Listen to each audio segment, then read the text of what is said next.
And when it came time for the Democratic convention, although I got 41% of the vote on the first ballot, I lost the nomination to James Buchanan.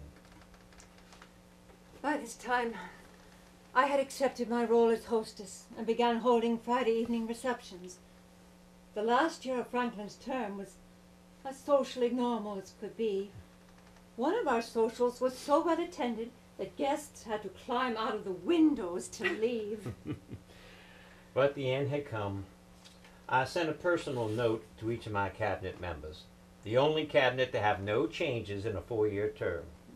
In the letter I told them, "You may, I think, consider with just pride to the condition of the country during the 4 years now about to close. It has been a period of prosperity. Embezzlement on the part of federal officers has been unknown. The public treasury has been free from fraud.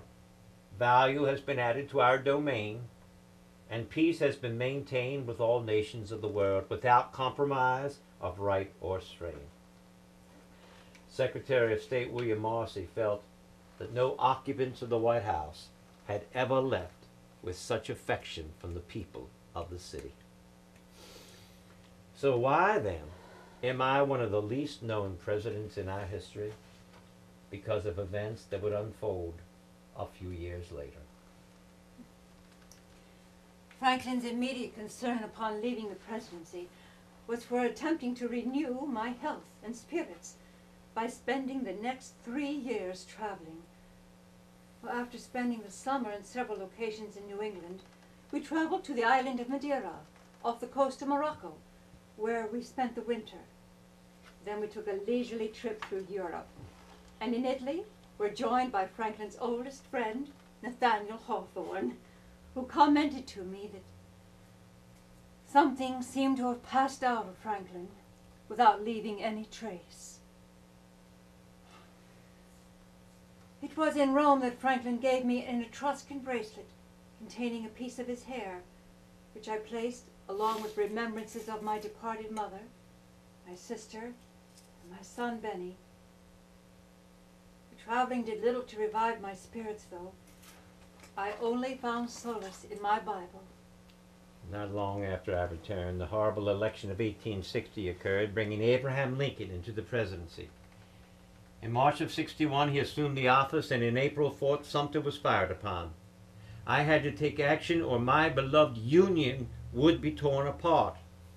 I wrote to Martin Van Buren, suggesting that he call a meeting of all living past presidents to see if we couldn't avert this war. We could meet at the Southern Peace Conference that ex-President Tyler was attending, or in a more neutral setting like Philadelphia. But nothing came of my request. In mid-April, I gave a speech in which I stated I was opposed to secession and coercion. I do not believe that oppression by arms is a suitable or possible remedy for existing evils, I said. Virginia had not yet seceded, so I wrote to its governor, "Virginia can yet save her children." The full-scale war came, and I declared, "To this war, which seems to me to be intended to conquer the South, I give no support to any possible extent in any possible way. I will never justify or in any way uphold this cruel, heartless, aimless, unnecessary war." Rumors began circulating that I was working against the Union cause. When President Lincoln announced his Emancipation Proclamation, I spoke out loudly, denouncing it as totally unconstitutional, while lashing out at that Republican president for bringing about the armed conflict. Hatred was strong against me.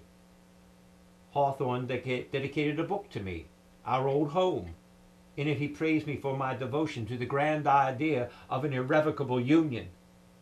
But many, like our mutual friend, Ralph Emerson, bought the book, yet tore out and burned the dedication pages.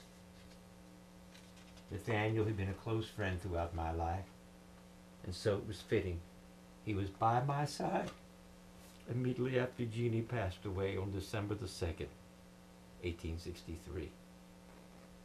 And then in the spring of '64, I was by Nathaniel's side when he died.